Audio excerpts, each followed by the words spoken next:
Hello everyone, welcome back to our channel Fight for your dreams. So let's fight with me. I am Amandeep. आज है Sunday और हम हाजिर हैं आपके साथ में वीकली करंट अफेयर के साथ। ठीक है, वीकली करंट अफेयर हमारे डेली करंट अफेयर के बोझ को कम करता है और रिलैक्सफुली हम अपने करंट अफेयर को वन डे के अंदर कंप्लीट कर सकते हैं। ठीक है, वैसे करंट अफेयर जो है वो एज अ एग्जाम्पल हमारे आंसर लिखने में हमारी बहुत गहराई से हेल्प करते हैं। अगर एग्जाम्पल लिखने होंगे, विभिन्न विभिन्न मुद्दे आते हैं हर हफ्ते हर दिन, तो उनसे हालांकि क्वेश्चन बन सकते हैं, लेकिन बेस हमारा अगर क्लियर होगा तभी हम करंट अफेयर को बेहतर ढंग से समझ सकेंगे। ठीक है, तो आज का जो इम्पोर्टेंट टॉपिक है उसे हम समझेंगे। देखिए, हाल ही के अंदर आइसलैंड की जो राजधानी है रिकजाविक, वहां पर आर्कटिक काउंसिल हुई थी, मंत्रिय स्तरीय बैठक हुई थी, जहां पर अमेरिका की विदेश मंत्री है एंटनी ब्लिंकन।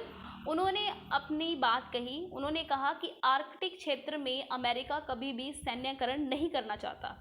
सैन्यकरण से अमेरिका हमेशा बचना चाहता है, जबकि रूस उस क्षेत्र के अंदर अपनी सैन्य गतिविधियों को करते हुए खुद का बचाव करने की कोशिश कर रहे हैं। ठीक है, तो इतना पॉइंट आपको समझ आ गया कि अभी हाल ही के अंदर आर्कटिक काउंसिल की मंत्री परिषदीय बैठक हुई थी, जहां पर अमेरिका ने कहा कि वो आर्कटिक क्षेत्र में सैन्यकरण से बचना चाहता है, जबकि रूस द्वारा किए जाने वाली जो गतिविधियां हैं, सैन्य गतिविधियां हैं, उसके पक्ष में रूस ने कुछ बातें कही और अपना बचाव करने की कोशिश की गई। ठीक है, आर्कटिक क्षेत्र जो है वो पर्यावरणीय दृष्टि से काफी संवेदनशील क्षेत्र है, इसीलिए काफी महत्वपूर्ण ये मुद्दा हो जाता है। उसके अलावा इस क्षेत्र के अंदर काफी बेहतर प्रकार के संसाधन, तेल, पेट्रोलियम, खनिज बेहतर प्रकार के मिल रहे हैं, उपलब्ध हैं। ठीक है, संसाधनों का दोहन नहीं किया जा रहा है।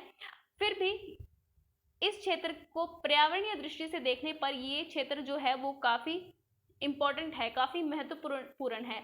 हालांकि सभी देशों के अंदर एक परिषद बनाई गई है, उन देशों के अंदर सहमति बनी हुई है कि आर्कटिक क्षेत्र के अंदर हम सब शांति तरीके से रहेंगे, शांति का बर्ताव करेंगे, यहाँ पर कोई सैन्यकरण नहीं करेंगे, कोई गतिविधियां एक दूसरे के प्रति ऐसी प्रतिक्रिया नहीं देंगे जिससे कि अशांति फैले आर्कटिक के क्षेत्र के अंदर। क्योंकि यहाँ की जो संस्कृति है, यहाँ का जो पर्यावरण है, यहाँ की जो कल्चर है, वो यहाँ के लोग हैं, समुदाय हैं, वो काफी संवेदनशील है, इसीलिए यहाँ पर शांति का माहौल होना आवश्यक है। अब अपने जान लेते प्रमुख बिंदु के बारे में।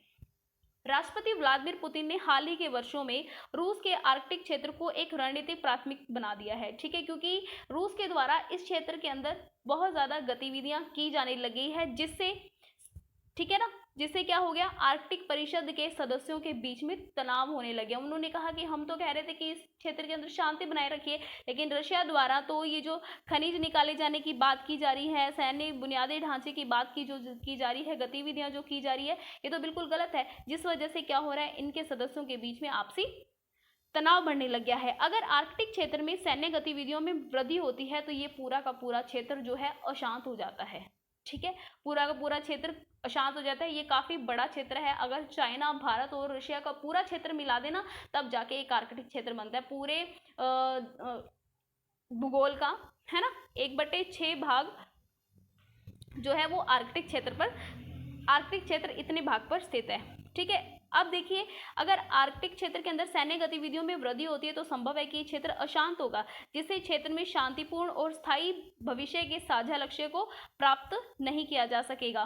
ठीक है, शांतिपूर्ण और स्थायी भविष्य ये लक्ष्य रखा गया है। अगर यहाँ पर ये गतिविधियां होगी, आपसी मतभेद होगा, तो इन गतिविधियों और मतभेद की वजह से लक्ष्यों को प्राप्त नहीं किया जा सकेगा। आर्कटिक क्षेत्र जो है वो उत्तरी ध्रुव के चारों ओर, उत्तरी ध्रुव ये पूरा,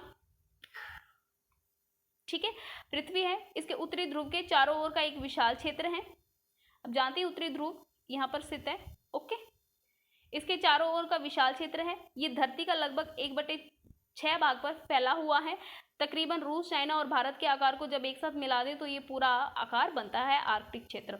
अब हम बात कर रहे थे आर्कटिक क्षेत्र परिषद के सदस्यों के बीच में तनाव बढ़ रहा है ना, तो ये परिषद जो है वो कैसी है।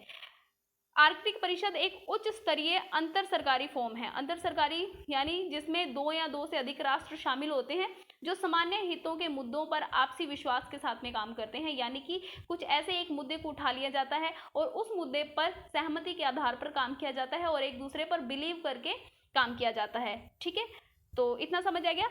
आर्कटिक परिषद एक उच्च स्तरीय अंतर सरकारी फोरम है जो आर्कटिक सरकारों, ठीक है, आर्कटिक के स्वदेशी लोगों के द्वारा सामना किए जाने वाले मुद्दों को संबोधित करता है। ठीक है, वहाँ की सरकार और वहाँ के जो स्थानीय लोग हैं वो जो जिन जिन प्रॉब्लम का फेस कर रहे हैं उन प्रॉब्लम को मुद्दे बनाकर ये उन पर विचार करते हैं, उन पर विचार विमर्श करते हैं और उनको संबोधित करते हैं, लोगों के सामने लाने का काम करते हैं।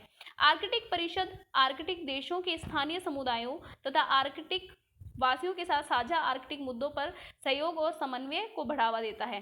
जो आर्कटिक परिषद है वो आर्कटिक देशों, जितने भी आर्कटिक देश है, आर्कटिक के स्थानीय समुदायों और वहाँ के वासियों के साथ में जो एक प्रकार के मुद्दे हैं उन पर सहयोग और समन्वय को बढ़ावा देता है। ये जो परिषद है वहाँ के मुद्दों पर बात करती है, वहाँ की समस्याओं को हल करने की कोशिश करती है, समाधान निकालने की कोशिश करती है, जिससे क्या होता है वहाँ के आर्कटिक सरकार, आर्कटिक स्थानीय लोगों और वहाँ के वासियों के बीच में सहयोग और समन्वय बना रहता है। आर्कटिक परिषद की स्थापना साल 1996 के ओटावा घोषणा पत्र के द्वारा की गई थी। ठीक है, आर्कटिक परिषद की स्थापना हुई थी 1996 के ओटावा घोषणा पत्र के द्वारा। आर्कटिक परिषद विशेष रूप से सतत विकास और पर्यावरण संरक्षण जैसे मुद्दों को लेकर, अब ये परिषद है ना, ये सतत विकास, पर्यावरण संरक्षण के मुद्दों को लेकर आर्कटिक देशों, क्षेत्र के स्वदेशी समुदायों, अन्य निवासियों के बीच सहयोग और समन्वय और बातचीत को बढ़ावा देती है ताकि इस क्षेत्र के अंदर शांति का माहौल बना रहे, क्योंकि ये जो क्षेत्र है वो पर्यावरणीय संरक्षण की दृष्टि से काफी संवेदनशील क्षेत्र है, जैसा कि मैंने आपको पहले बताया। अब बात करते हैं आर्कटिक परिषद के सदस्य देश कौन कौन से हैं। इसके अंदर Canada, Denmark, Finland, Iceland, Norway, रूस, स्वीडन, अमेरिका आर्कटिक परिषद के ये सदस्य हैं। और पर्यवेक्षक सदस्य जो निगरानी करते हैं, गतिविधियों को देखते हैं, जर्मनी, अंतर्राष्ट्रीय आर्कटिक विज्ञान समिति, नीदरलैंड, पोलैंड, उत्तरी मंच, यूनाइटेड किंगडम, भारत, चीन और इटली। ये एशिया के हैं इसलिए इकट्ठा ही नाम दे दिया, भारत, चीन, इटली, जापान, दक्षिण कोरिया और सिंगापुर। गैर सरकारी सदस्य कौन से हैं, जो सरकारी नहीं है, ये तो सरकारी हो गए ना, गैर सरकारी UNPD, IUCN, ठीक है, रेड क्रॉस, नॉर्डिक परिषद और UNEC। ठीक है, ये सारे सदस्य हैं आर्कटिक परिषद के, आप देख लेना। संरचना की बात करते हैं। सचिवालय और मंत्री परिषद बैठक आर्कटिक परिषद के मुख्य अंग है। तो इस परिषद के मुख्य अंग है सचिवालय और मंत्री स्तरीय बैठक, ओके, जो अभी हाल ही में हुई है आइसलैंड की राजधानी में। सचिवालय का कोई स्थायी कार्यालय नहीं है, इसका कोई स्थायी कार्यालय नहीं है तथा इसकी अध्यक्षता और स्थान प्रत्येक 2 वर्षों पर सदस्यों के मध्य आवर्तित होते हैं, यानी हर एक 2 साल के लिए एक देश को स्थान दे दिया जाता है अध्यक्षता करने के लिए। मंत्री स्तरीय बैठकों के निर्णय सर्वसम्मति से लिए जाते हैं। जब इसके अंदर बैठकें होती हैं तो जो भी निर्णय लेने हैं तो वो सर्वसम्मति से होंगे, ना कि बहुमत से होंगे।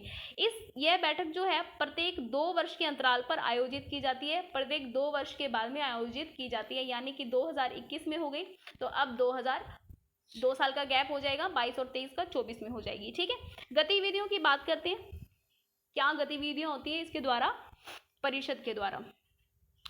तो आर्कटिक क्षेत्र में पर्यावरण की रक्षा करने के लिए नीतियां बनाई हुई हैं।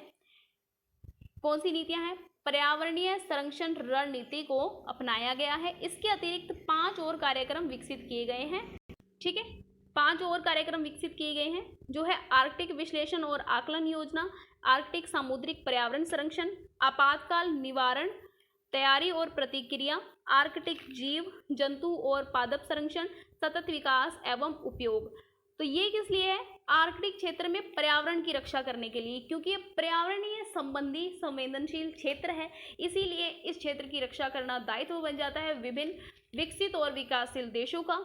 इसीलिए इस क्षेत्र की पर्यावरण की रक्षा करने के लिए अलग अलग प्रकार के कार्यक्रम विकसित किए गए हैं, जिसके आधार पर ये अपने अपने देश की गतिविधियों का संचालन करते हैं। ओके, आर्कटिक परिषद आर्कटिक क्षेत्र को हमारे भूमंडल के लिए शीघ्र पर्यावरणीय चेतावनी प्रणाली के रूप में परिभाषित करती है। आर्कटिक परिषद जो है वो आर्कटिक क्षेत्र को हमारे भूमंडल के लिए एक शीघ्र पर्यावरणीय चेतावनी प्रणाली के रूप में परिभाषित करती है और आशा रखती है कि संपूर्ण विश्व इस बात का अनुभव करेगा आशा करती है कि पूरी दुनिया इस बात को समझेगी कि संस्कृति और पर्यावरणीय अधोगति का एकमात्र निदान, संस्कृति और पर्यावरण को बनाए रखने का एक ही उपाय है कि पर्यावरण के मुद्दे पर पूरी दुनिया, सभी देश अंतर्राष्ट्रीय सहयोग पर सहमत हों, एक दूसरे का सहयोग करें। व्यापक अंतर्राष्ट्रीय सहयोग है किसका निदान? पर्यावरणीय अधोगति और संस्कृति का। संस्कृति और पर्यावरण संरक्षण को अगर आपको बचाना है तो सभी को अंतर्राष्ट्रीय सहयोग करना पड़ेगा। ये है आर्कटिक परिषद की विभिन्न बातें। ओके, चलते हैं नेक्स्ट पॉइंट पर।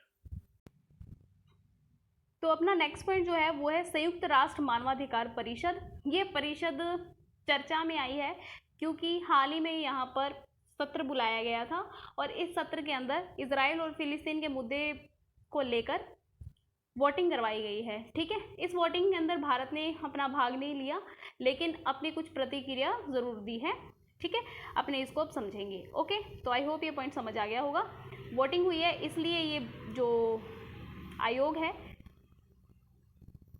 वो अपने परिषद जो है वो अपनी चर्चा में आई है। क्लियर है।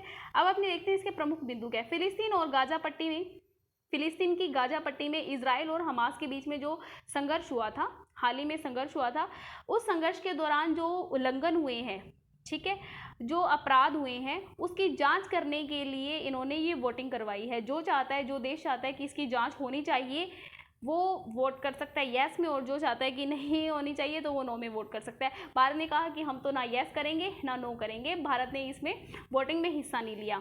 ठीक है, इसके अंदर लगभग भारत समेत 14 देश अनुपस्थित रहे। उन्होंने कहा हमें वोटिंग में कोई इंटरेस्ट नहीं है और वोटिंग की भी नहीं उन्होंने। हालांकि रूस और चाइना ने कहा है कि जांच होनी चाहिए। ठीक है, हालांकि यह प्रस्ताव संयुक्त राष्ट्र मानवाधिकार परिषद के विशेष सत्र में पारित हो गया क्योंकि 24 देशों ने इसके पक्ष में वोट डाला है जबकि 9 देशों ने इसके विपक्ष में वोट डाला है। विपक्ष में वोट इसलिए डाला है क्योंकि ये कहा जा रहा है कि इजराइल के हितों के विपरीत है ये। ठीक है, अब संयुक्त राष्ट्र मानवाधिकार परिषद जो है उसके प्रस्ताव के पक्ष में मतदान करने वाले देश जो है वो चीन और रूस भी है।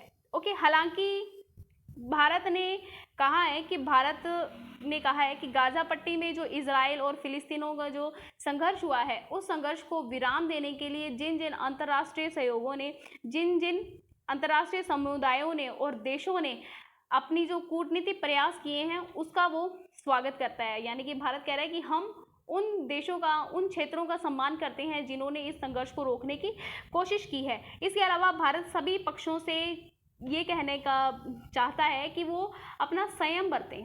ठीक है, किसी भी प्रकार की अपने दिल में ऐसी भावना ना रखें जिससे कि एक प्रकार का, एक पक्ष का आप निर्णय ले लें और जिससे ये तनाव बढ़ जाए।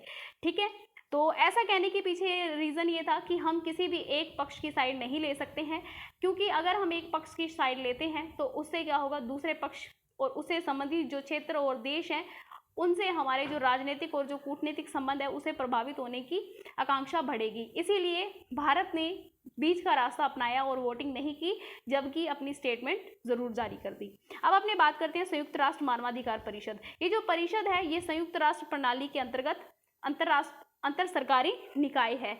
इसकी जो स्थापना हुई थी वो दुनिया भर के अंदर मानवाधिकारों को बढ़ावा देने के लिए हुई थी। मानव अधिकारों के संबंधित, जो मानव से संबंधित अधिकार हैं उनको बढ़ावा देने के लिए संयुक्त राष्ट्र महासभा ने 15 मार्च 2006 को इसकी स्थापना की थी। दुनिया भर में ये जो परिषद है मानव अधिकारों का प्रचार करती है, मानव अधिकारों के संरक्षण को मजबूत बनाती है और उसके उल्लंघन की स्थिति में संबोधित करने की जिम्मेदारी भी इस, ठीक है ना, आयोग की होती है, इस परिषद की होती है। यूएन मानव परिषद ने, ये जो हमारा मानवाधिकार परिषद है ना, अभी हम जो जिसकी बात कर रहे हैं, राष्ट्रीय मानवाधिकार परिषद, ठीक है ना, इससे पहले मानव अधिकारों पर संयुक्त राष्ट्र आयोग होता था, उसके स्थान पर इसे बनाया गया है। संयुक्त राष्ट्र आयोग के स्थान पर मानवाधिकार परिषद को बनाया गया है। यूएन मानवाधिकार परिषद का मुख्यालय जो है वो जिनेवा के स्विट्जरलैंड के अंदर है। तो आप इतना पॉइंट समझ गए होंगे। यूएन मानवाधिकार परिषद के सदस्य कितने हैं? तो परिषद है 47 सदस्यों से मिलकर बनी हुई है। इस सदस्यों का चयन संयुक्त राष्ट्र महासभा द्वारा बहुमत के आधार पर प्रत्यक्ष और गुप्त मतदान के माध्यम से किया जाता है। ठीक है, तो समझ आ गया आपको। इसके सदस्यों का चयन किस द्वारा किया जाता है? संयुक्त राष्ट्र महासभा होती है, वहां पर बहुमत के आधार पर होता है। बहुमत के अंदर प्रत्यक्ष आपको वोटिंग करने का अधिकार होता है और गुप्त मतदान के जरिए चुने जाते हैं। महासभा द्वारा सदस्यों के चयन के मामले में मानवाधिकारों के संवर्धन और संरक्षण में उम्मीदवारों राज्यों के योगदान के साथ साथ इस संबंध में उनकी स्वैच्छिक प्रतिज्ञाओं और प्रतिबद्धताओं को ध्यान में रखा जाता है। तो महासभा के अंदर सदस्यों का जब चयन होता है, उस मामले के अंदर कहा जाता है कि आप अपने उस उम्मीदवार यानी कि आप अपने क्षेत्र का योगदान देंगे, ठीक है। उसके संबंध में आपकी जो प्रतिज्ञा है कि आप प्रतिज्ञा लेते हैं कि आप मानवाधिकारों से संबंधित कार्य करेंगे, उनके उल्लंघन के, ठीक है, अगर उनका उल्लंघन होता है तो उसके खिलाफ आप आवाज उठाएंगे, ठीक है। मानवाधिकार परिषद की सदस्यता में समान भौगोलिक वितरण का ध्यान रखा जाता है। समान भौगोलिक वितरण का ध्यान भी रखा जाता है। इसमें भौगोलिक जो आधार है वो सीटों का वितरण है, यानी कि अफ्रीका महाद्वीप में 13 सदस्य है, एशिया प्रशांत में 13 है, लैटिन अमेरिका के अंदर 8, यूरोपीय देशों के अंदर 6 हैं, पूर्वी यूरोपीय देशों की बात करें, और पश्चिमी यूरोप के 7 सदस्य हैं। सदस्यों का कार्यकाल 3 वर्षों का होता है और कोई भी लगातार 2 या 2 से अधिक वर्षों का कार्यकाल जो है वो निर्धारित नहीं कर सकता, यानी 2 वर्षों का ही कार्यकाल होता है, इससे अधिक कार्यकाल वो धारण नहीं कर सकता। तो आपको ये पूरा समझ आ गया होगा, क्लियर है, ठीक है। हमारा नेक्स्ट पॉइंट है मालदीव में भारत का नया वाणिज्यिक दूतावास। वाणिज्य दूतावास वो दूतावास होता है जहां पर वाणिज्य संबंधी कार्यों के लिए, व्यापारिक संबंधी कार्यों के लिए, वाणिज्य संबंधी कार्यों के लिए राजदूतों को नियुक्त किया जाता है, वो होता है वाणिज्य दूतावास, ठीक है। तो भारत सरकार का जो केंद्रीय मंत्रिमंडल है उन्होंने वो कह दिया है कि मालदीव का जो अड्डू शहर है, मालदीव के अड्डू शहर में भारत के एक नए वाणिज्य दूतावास को खोल दिया जाए, यानी कि भारतीय केंद्रीय मंत्रिमंडल ने इस बात की मंजूरी दे दी है कि मालदीव के अंदर वाणिज्य दूतावास खोला जा सकता है, ठीक है। इसके प्रमुख बिंदु क्या है? प्रधानमंत्री श्री नरेंद्र मोदी की अध्यक्षता में केंद्रीय मंत्रिमंडल की बैठक में वर्ष 2021 में मालदीव के अड्डू शहर में भारत के लिए एक नए वाणिज्य दूतावास को खोलने की मंजूरी दे दी गई है। हालांकि भारत का मालदीव के साथ में प्राचीन काल से ही काफ़ी गहरा संबंध रहा है, ठीक है। जाति के आधार पर भाषा, संस्कृति, धार्मिक और व्यापारिक संबंध हमारे मालदीव के साथ में रहे हैं प्राचीन काल से ही। तो भारत भविष्य के लिए भी भारत की जो दूरगामी सोच है, जिसके अंदर नेबरहुड फर्स्ट नीति, यानी कि पड़ोसियों को प्राथमिकता देने की नीति, और उस क्षेत्र में सभी के लिए सुरक्षा और विकास की नीतियां, security and growth for all in the region, यानी कि हमारा जो एशिया का जो क्षेत्र है उसके अंदर जो हमारे पड़ोसी देश हैं उनके लिए भारत ने विभिन्न नीतियों को डेवलप किया अपने देश के अंदर, और उन नीतियों के तहत वो अपने पड़ोसी देशों के साथ में संबंध बनाते हैं।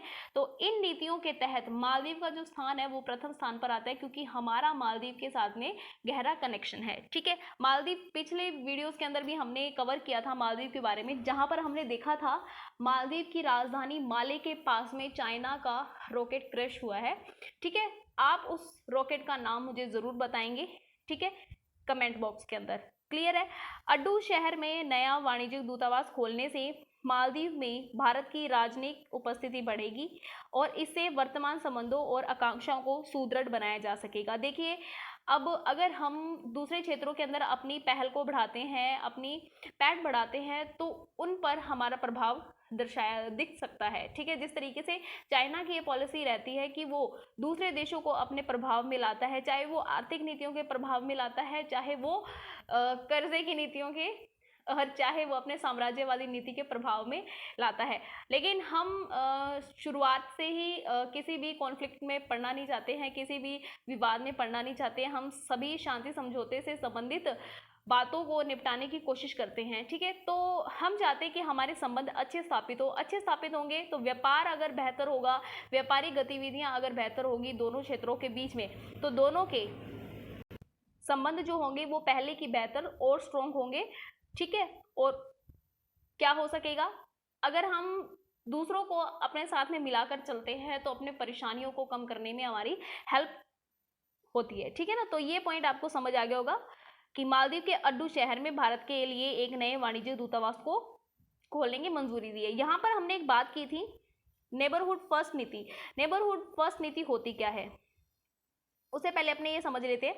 भारत की राजनीतिक उपस्थिति में बढ़ोतरी से भारतीय कंपनियों को वहां के बाजारों में अपनी पैठ बनाने और भारतीय वस्तुओं और सेवाओं को निर्यात बढ़ाने में भी मौका मिलेगा और सहायता मिलेगी। अगर भारत की राजनीतिक उपस्थिति, राजनयिक उपस्थिति होती है मालदीव के अंदर, तो वहां पर क्या हो सकेगा, वहां के बाजारों के अंदर हमारी पैठ बन सकेगी। चाइना तो अपना माल जो है वो सस्ते में दे रहा है, लेकिन चाइना से हम काफी पास हैं मालदीव के, ठीक है। अगर हम वहां पर अपनी पैठ बनाते हैं तो हमारे बाजारों को हमारे यहाँ के जो उत्पादन है, हमारे यहाँ का जो उत्पाद है उसको बेचने के लिए हमें एक बढ़िया बाजार मिल जाएगा, ठीक है। भारतीय वस्तुओं और सेवाओं को निर्यात बढ़ाने में सहायता मिलेगी, जिससे हम हमारा जो टारगेट है आत्मनिर्भर भारत, ठीक है, उसके लक्ष्यों को प्राप्त करने का हमें सीधा अवसर प्राप्त हो जाएगा, ठीक है। उल्लेखनीय है कि इस समय भारत और मालदीव के द्विपक्षीय संबंध जो है अप्रत्याशित रूप से नए आयाम और ऊंचाइयों को छू रहे हैं, यानी कि हमारे जो संबंध है मालदीव के साथ में बेहतर हो रहे हैं और हमें इसे बेहतर ही बनाए रखने की जरूरत है, जैसे कि हम दूसरे देशों के साथ में चाहते हैं। नेबरहुड फर्स्ट नीति होती क्या है? भारत अपनी नेबरहुड फर्स्ट नीति के तहत अपने पड़ोसी देशों को प्राथमिकता देता है। जिस क्षेत्र के साथ में पड़ोसी देश कनेक्ट होता है उस क्षेत्र के अंदर विकास, क्षेत्र की बेहतर कनेक्टिविटी, सांस्कृतिक विकास, लोगों की आपसी संपर्क को प्रोत्साहित करने पर ध्यान केंद्रित किया जाता है। वहां पर ध्यान रखा जाता है कि जो क्षेत्र हमारा दूसरे देश के साथ में लग रहा है उस क्षेत्र के अंदर बेहतर कनेक्टिविटी हो, उस क्षेत्र के अंदर सांस्कृतिक विकास हो, लोगों को आपस में कनेक्शन करने के लिए, अपने दूसरों के साथ में संपर्क करने के लिए उनको प्रोत्साहित किया जाए। ये सब बातों को ध्यान में रखा जाता है। ये सब क्यों? ताकि हमारे उस देश के साथ में संपर्क और संबंध बेहतर हो सके, ठीक है।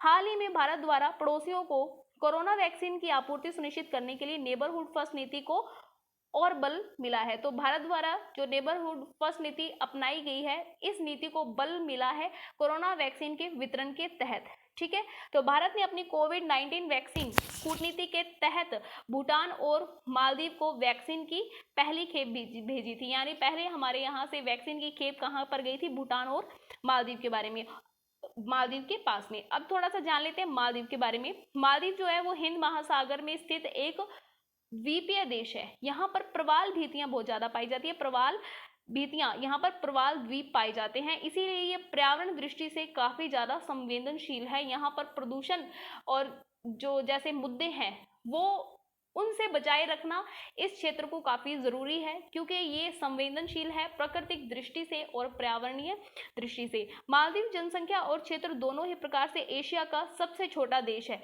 तो अगर हम जनसंख्या और क्षेत्र दोनों के आधार पर देखें तो मालदीव जो है वो एशिया का सबसे छोटा देश है, और मालदीव की जो राजधानी है वो माले है, जिसके पास हाल ही में चाइना का रॉकेट क्रैश हुआ था। आप मुझे उस रॉकेट का नाम बताएंगे क्योंकि हमने लास्ट वीडियो में उसे कवर कर लिया था, ओके।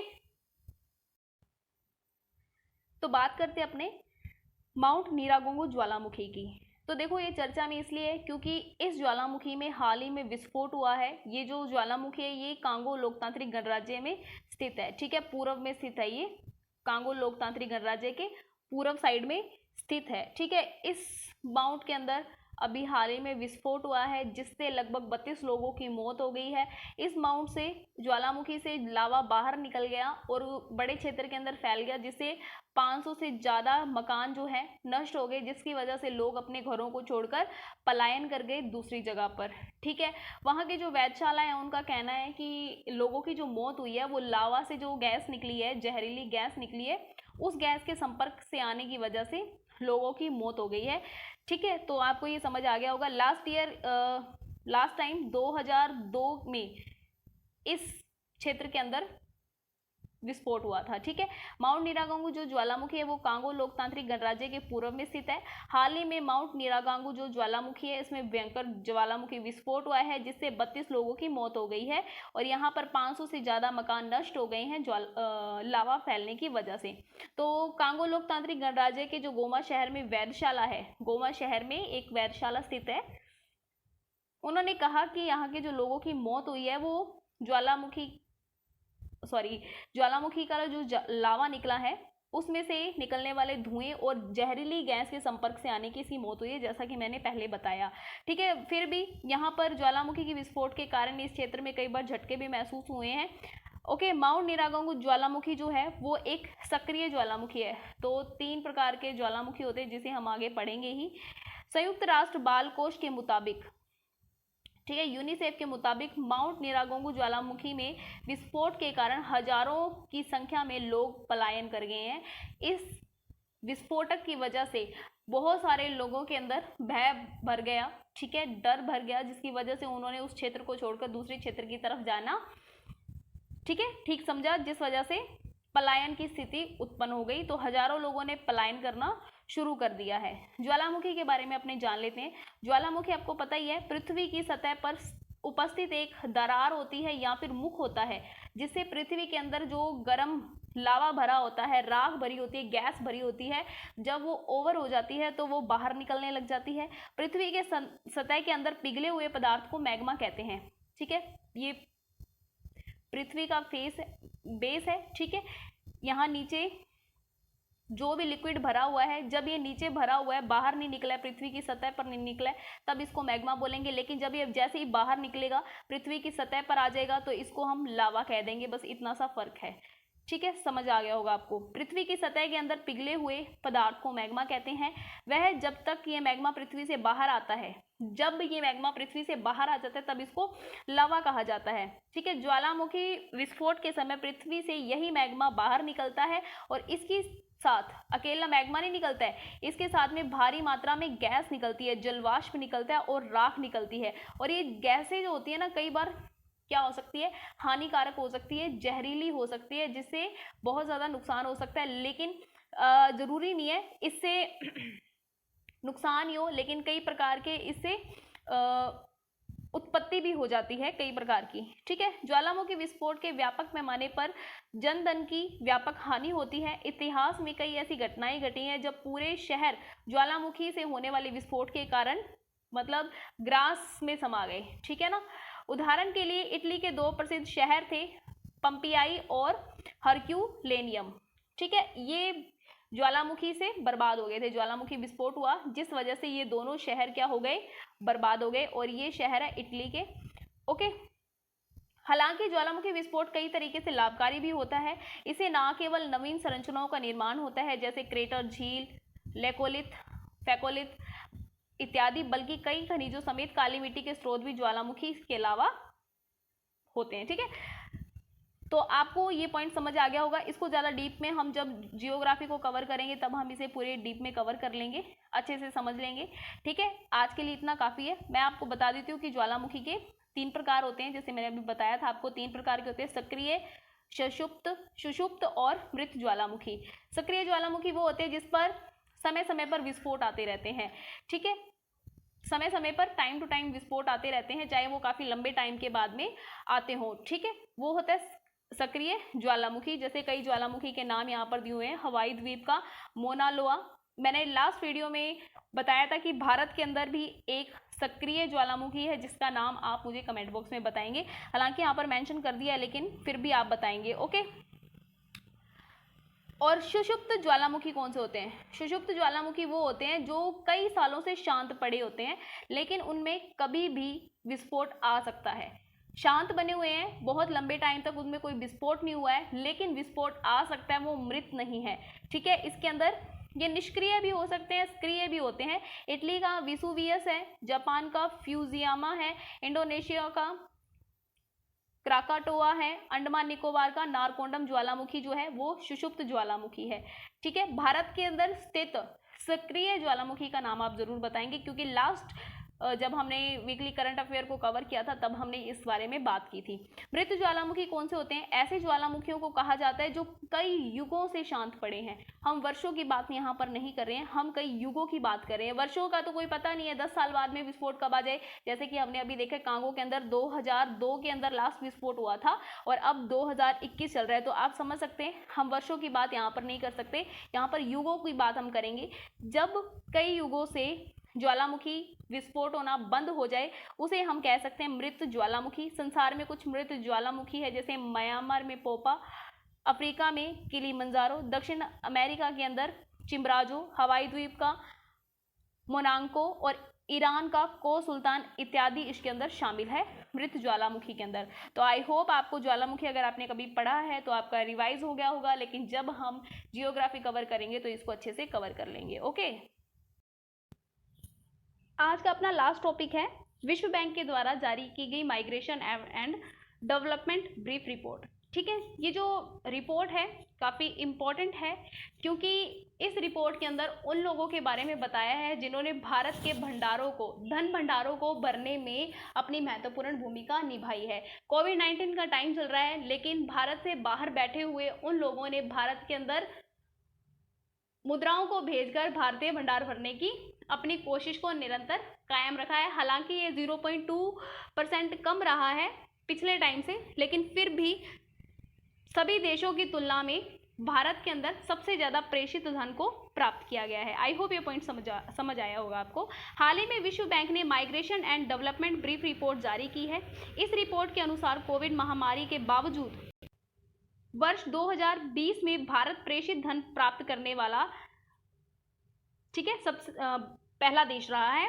प्रेषित धन प्राप्त करने वाला सबसे बड़ा प्राप्तकर्ता रहा है, जिसे प्रेषित धन है कितना, 83 बिलियन अमेरिकी डॉलर, इससे भी ज़्यादा है।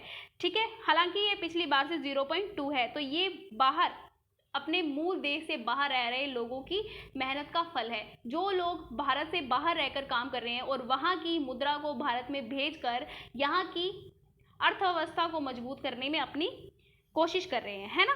तो ये बात है, इसके अंदर बताया गया कि भारत जो है वो सबसे बड़ा प्राप्तकर्ता रहा है। प्रमुख बिंदु है, वर्ष 2019 से भारत को 83.3 बिलियन डॉलर का प्रेषण प्राप्त हुआ था। इसके अतिरिक्त 2020 में 0.2% की गिरावट हुई है, जिसमें संयुक्त अरब अमीरात से, यहाँ के क्षेत्र, इस देश से संयुक्त अरब अमीरात से 70% की कमी हुई है और ये सबसे बड़ी गिरावट आई है। पाकिस्तान में जो है वो 17% की वृद्धि रही है।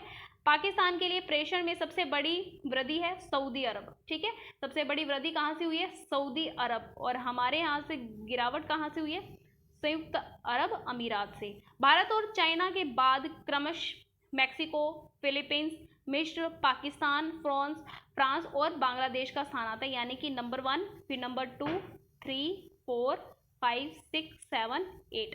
ठीक है ना, ये है एशिया के देश जिनको प्रेषण धन की काफ़ी प्राप्ति हुई है। प्रेषित धन या फिर रेमिटेंस होता क्या है।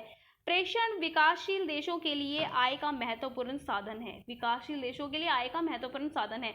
जब एक प्रवासी अपने मूल देश को बैंक, पोस्ट ऑफिस या फिर ऑनलाइन ट्रांसफर से धनराशि भेजता है तो उसे कहते हैं रेमिटेंस। विकासशील देश में इस धनराशि का निर्धनता उन्मूलन काफ़ी महत्व होता है।